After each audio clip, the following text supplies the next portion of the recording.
Di antara syirik asghar adalah ar-riya.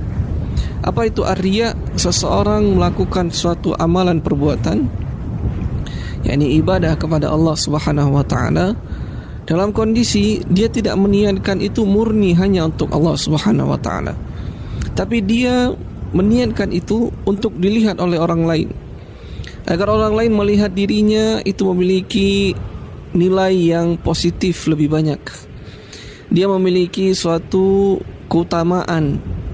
Dia adalah orang saleh, dia adalah orang baik, dia adalah orang yang dermawan, dia adalah orang yang senantiasa melaksanakan salat tahajud dan lain sebagainya. Yang dia inginkan adalah pujian dari manusia dan terbebaskan dirinya dari celaan-celaan mereka. Ini adalah ar-riya. Allah Subhanahu wa taala berfirman, "Faman kana yarju liqa'a rabbih falyamal 'amalan salihan wa la yusyrik bi'ibadati rabbih ahada."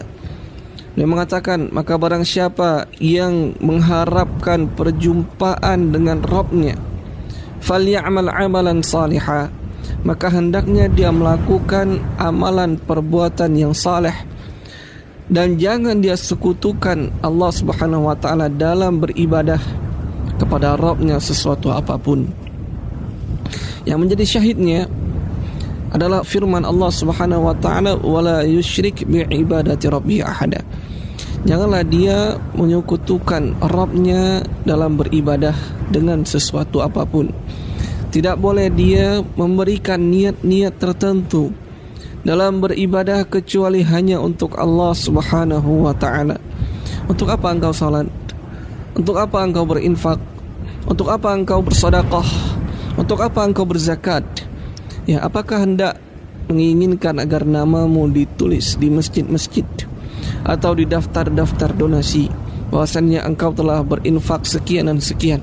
Ini adalah sesuatu yang tidak diperbolehkan. Hendaknya seseorang sesuai dengan dalil firman Allah ini, dia beribadah hanya untuk Allah Subhanahu wa taala, mengharapkan wajah Allah,